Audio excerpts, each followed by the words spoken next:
Hello. Hello पापा जी, मैं सोनिया बोल रही हूँ। सोनिया, आज तुम ड्यूटी पर क्यों नहीं आई? मुझे नौकरी से निकाला गया है, आपको पता नहीं? किसने नौकरी से निकाल दिया तुम? सर और विनीता मैडम ने मेरा हिसाब कर दिया। मुझे लगा कि शायद आपके कहने से ये हुआ होगा, इसलिए मैंने वजह पूछने के लिए फोन किया है। मुझे पता तो चले कि मेरी गलती क्या है। देखो सोनिया, विनीता ने तुम्हें नौकरी से निकाल देने का निर्णय किया है ये तो मुझे मालूम नहीं, वो कुछ बोली नहीं। उसने मुझे ये जरूर बताया कि तुम्हें बातें यहाँ की वहां करने की आदत है। वैसे आदत तो नहीं है पापा जी, लेकिन हाँ कभी कभार जुबान फिसल जाती है।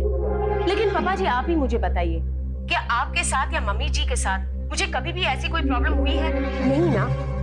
और फिर जिसके पास छिपाने लायक कुछ है ही नहीं तो फिर वो डरेगा ही क्यों? वो मैं कुछ नहीं जानता, मुझे कुछ नहीं मालूम। मैं विनीता से बात करूंगा। बाबा जी देखिए, मुझे दोबारा नौकरी नहीं चाहिए। गरीब हूं तो क्या हुआ, अपमान सहन करके नौकरी करनी पड़े ऐसी हालत नहीं है मेरी। बात यह है कि मैडम को लगता है कि मैं उनका राज सबको बता दूंगी, तो ऐसा ही सही मैं उनको कैसे भरोसा दिला सकती हूँ? कैसा राज? पापा जी मुझे यहाँ की बात वहां करने की आदत नहीं है, इसलिए मैं आपको राज नहीं बताऊंगी। लेकिन हाँ, आप मैडम से जरूर कहिएगा कि मैंने आपको कुछ नहीं बताया। ठीक है। और हाँ पापा जी, और एक बात, मैडम जब प्रेग्नेंट हो तो मम्मी जी से कहिएगा कि उनकी बहुत देखभाल करें, उनको नजर के सामने से हटने ही न दे। तब उनको राज समझ में आ जाएगा, और तब भी समझ में ना आए तो बच्चा पैदा होने के बाद मैं आपको फोन करके बता ही सकती हूँ। आप चाहे तो मेरा एड्रेस लिख सकते हैं।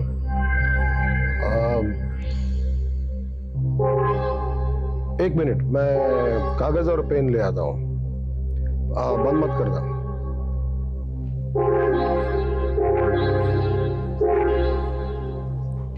हेलो, हम एक दूसरे को अच्छी तरह से जानते हैं लेकिन कभी मिले नहीं है। मैं रितेश भिमानी की बड़ी बहन मिताली। सोनिया सलूजा की लड़ाई हम दोनों ने साथ साथ लड़ी है। Hello doctor. Delighted to meet you. दरअसल फोन पर आपकी आवाज सुन के लगा जैसे दुनियादारी में कोई माहिर।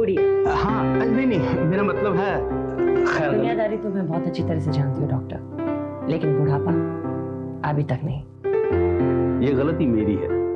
समझदार लोग इतने यंग हो सकते हैं ये जानने के लिए मैं बहुत बूढ़ा हो चुका हूँ। और बूढ़े लोग समझदार होते हैं ये समझने का फर्ज मेरा है।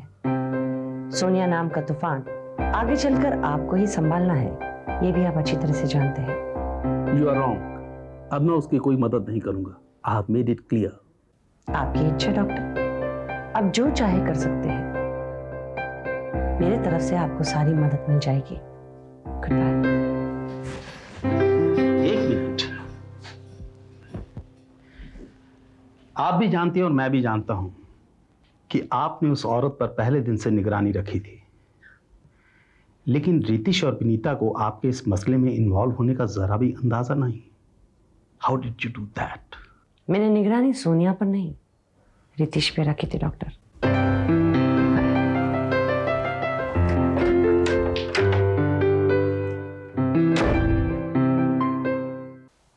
मना कर दिया उस टाइम, साफ मना कर दिया रितेश। मैं कोई दूसरा डायरेक्ट ढूंढ लूंगा। गलती हमारी ही है, हमने कुछ सोचे समझे बिना उससे झगड़ा कर दिया। ऐसा नहीं करना चाहिए था। कोई गलती नहीं की हमने, हमें शक हुआ, हमने बता दिया। विनीता जिंदगी में कभी ना कभी शोडाउन करना ही पड़ता है। मैं कोई दूसरा डायरेक्ट ढूंढ लूंगा। तुम कहां से ढूंढोगे रितेश? फिर दिल्ली या चेन्नई जाना पड़ेगा। इतना रेप्यूटेड गायनेक जो IVF ET करता हूं और कोई दूसरा नहीं है शहर में। मैंने पूछा है 4 लोगों से। ऐसा हो ही नहीं सकता, इतना बड़ा शहर है, क्या और एक गायनेक नहीं होगा यहाँ पर? लेकिन ना विनीता, मैंने एक दूसरी बात भी सोची है। क्या? देखो विनीता, समझने की कोशिश करना। सरोगेटिंग के आइडिया का पहला तजुर्बा अच्छा नहीं रहा। दोबारा अगर ऐसा हो गया तो? हर कोई औरत जो सरोगेटिंग के लिए आती है वो ब्लैकमेलिंग नहीं करती रितेश। विनीता, हर औरत जो यहाँ पर आएगी वो पैसों की जरूरत की वजह से आएगी। और उसे ब्लैकमेलिंग का रास्ता दिखाई देगा यहाँ। मोरालिटी की वजह से कोई इंसान चोरी ना करे, ऐसा बहुत कम होता है। अक्सर रास्ता ना मिलने की वजह से इंसान अच्छे बने रहते हैं। मगर इस बार हम सीक्रेसी मेंटेन करेंगे। हमने सोनिया का इंटरव्यू लेकर ही गलती की रितेश, ऐसा इस बार नहीं होगा। तुम क्या ये मानती हो कि अगर किसी को कोई बात जाननी हो तो वो जान नहीं पाता? यही देख लो ना विनीता, उस औरत ने तुम्हें सिर्फ डॉक्टर के क्लिनिक में आते जाते हुए देखा है और उसने इससे ही ये बात का अंदाजा लगा लिया कि तुम्हें एक सरोगेट मदर की जरूरत है। कोई कोशिश करेगा तब ही जान पाएगा। नितिश, इंसान आमतौर पर चोरी के मौके ढूंढने से डरता है, इसलिए वो अच्छा बना रहता है। और इस बात पर हमें भरोसा रखना पड़ेगा, कुछ गलत नहीं। और अगर हो गया तो दोबारा किसी ने हमें ब्लैकमेल किया तो? देखो विनीता, इससे तो बेहतर यही होगा कि हम सरोगेटी के इस आइडिया को भूल जाएं। देखो, मेरा यकीन करो विनीता, तुम्हारे सपने मैंने पहन लिए हैं, अब वो हमारे सपने हैं। लेकिन इन सपनों को पूरा करने की जिद में हम अपनी जिंदगी तो बर्बाद नहीं कर सकते ना। वो सपने ही क्या जिन्हें पूरा होने के लिए हम कोई भी कीमत चुकाने को तैयार ना हो रितेश। तुम जिंदगी बर्बाद होने से डर रहे हो, मैं तो जान देने के लिए तैयार हूं। और शायद दे भी दूं अगर मुझे बच्चा नहीं हुआ तो।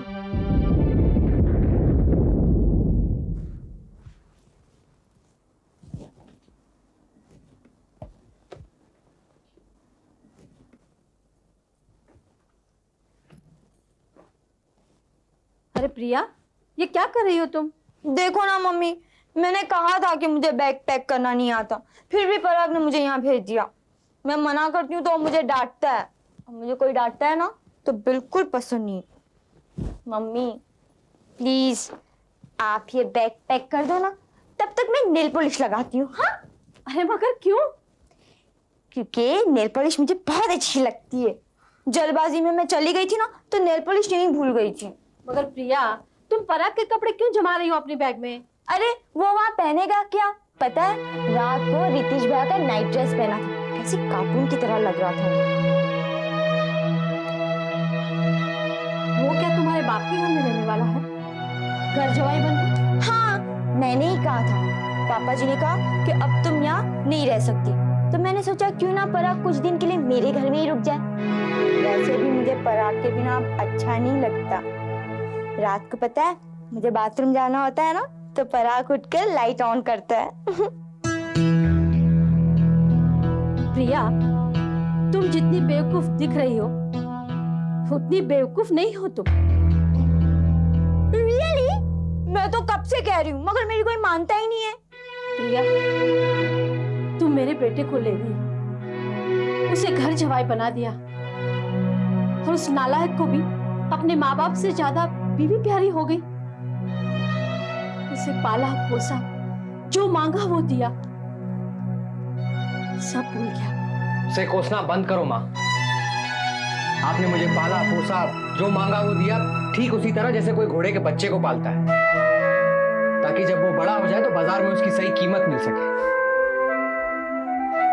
वैसे मैं यहाँ आने नहीं वाला था, लेकिन बाहर से आपकी आवाज सुनाई दी तो मैं जवाब देने आ गया। प्रिया चलो, मैं तुम्हारा इंतजार कर रहा हूँ बाहर। पराग, पराग, रुक जा पराग। मम्मी, प्लीज आप मत रो प्लीज। मुझे पता है आपको हमारे बिना अच्छा नहीं लगेगा, मुझे भी वहाँ अब अच्छा नहीं लग रहा है, मगर हम 4-2-10 दिन के अंदर आ जाएंगे। हाँ, आप मत रोना। हाँ, अगर पापा हाँ कह दे तो मैं कल ही वापस आ जाऊंगी।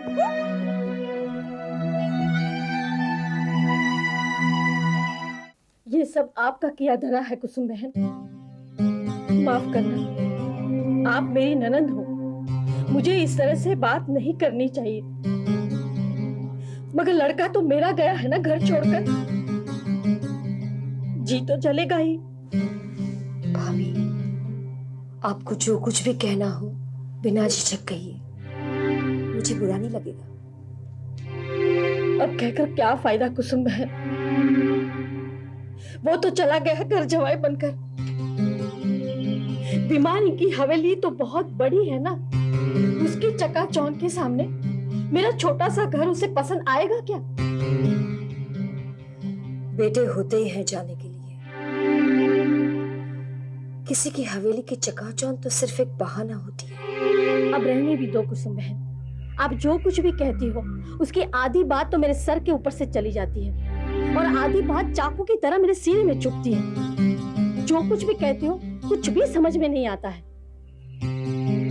आपके भाई साहब भी कह रहे थे कि वो आपको समझ नहीं पा रहे हैं। यही तो तकलीफ है श्रीचंद की।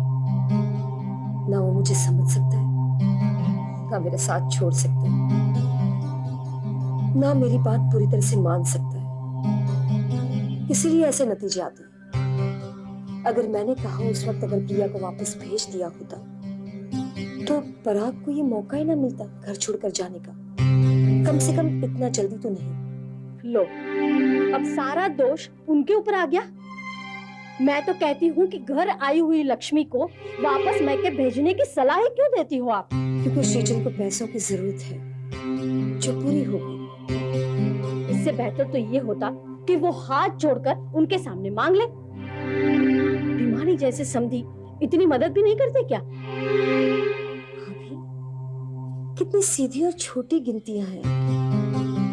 अभी कुछ दिन पहले तो आप ही कह रही थी कि उसे घर से निकाल देना चाहिए, और आज उसका दूर होना आपसे सहन नहीं होता। आप मुझे इसलिए नहीं समझ सकती क्योंकि मेरी गिनतियां इतनी छोटी नहीं है। मेरी नजरों में आने वाली सदियां समाती है और आपकी नजर में आज भी पूरी तरह से नहीं समाती। लो, फिर शुरू कर दिया कुसुम बहन आपने। सदियां तो क्या, कुछ साल भी नजर में रख के क्या फायदा? और किसने कह दिया कि आप इतना लंबा जी लोगी? और मान लो कि आपने जी भी लिया तो उसके मजे लूटने की ताकत भी रहेगी आपके जिस्म में। कल की गिनतियों में आज को बर्बाद करना चाहती हो तो आप करिए। कम से कम आपके भाई साहब को तो छोड़ दीजिए आपके सिकंजे से। मैंने किसी को पकड़ कर नहीं रखा है भाभी। बेड़िया तो कोई भी नहीं पहना कर रखता है कुसुम बहन, मगर आप उनके कान में उल्टी सीधी बातें करती रहती हो और भोगना मुझे पड़ता है। इन्हीं ख्यालों की वजह से मेरा बेटा घर छोड़ के चला गया और आपका भी। वैसे आपका तो शौहर भी गया, घर भी गया और शहर भी चला गया। अब कम से कम मेरे पास जो भी बचा है उसे बचा रहने दीजिए कुसुम बहन।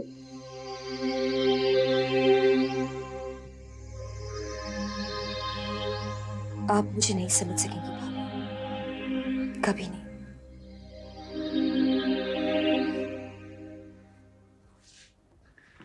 तुमने टिकट्स करवा दिए प्रेम? Yes my darling. सबसे पहले हम दिल्ली जाते हैं, दिल्ली से आगरा जाते हैं, आगरा से Rajasthan, then back to pavilion. Wow, मुझे इस बार साउथ भी घूमना था, लेकिन नो प्रॉब्लम, नेक्स्ट टाइम। इसका मतलब हम इंडिया वापस आएंगे नेक्स्ट ईयर। मेरा बस चले तो मैं यहीं पर ही सेटल हो जाऊँ। अरे लेकिन तुम्हारे हवाई जहाज वहाँ पे उड़ रहे हैं और तुम ये बस में बैठने की बात कर रही हो, वो भी इस कंट्री में।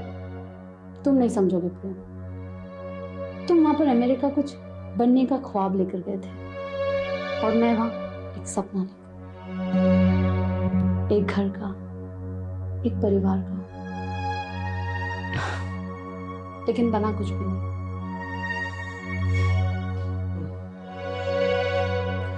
एक इम्पॉसिबल काम करने ही तो तुम गई थी वहां पे। किसी बिगड़े हुए आदमी के साथ कोई अपनी पूरी जिंदगी तो नहीं बिता सकता, बाय द वे कुछ कर भी नहीं सकता वो। इंसान बिगड़ा हुआ नहीं था वो प्रेम, माहौल बिगड़ा हुआ था और आज भी है, खासकर हम जैसे लोगों के लिए जो ना यहाँ के हैं ना वहाँ के। अरे तुम भी ना, तुम अपना पूरा गुस्सा अमेरिका पे उतार रही हो। अरे जरा सोचो, तुम वहां पे रह के जितना कमा रही हो उतना तुम इंडिया में रह के नहीं कमा सकती। Really darling. रुपए जितने यहाँ पर किसी प्रोफेसर को मिलते हैं उतने हमें वहाँ डॉलर्स में मिलते हैं, और वही डॉलर्स जब हमें 40-45 गुना दिखते हैं तो वही रकम हमें ज्यादा लगने लगती है प्रिया।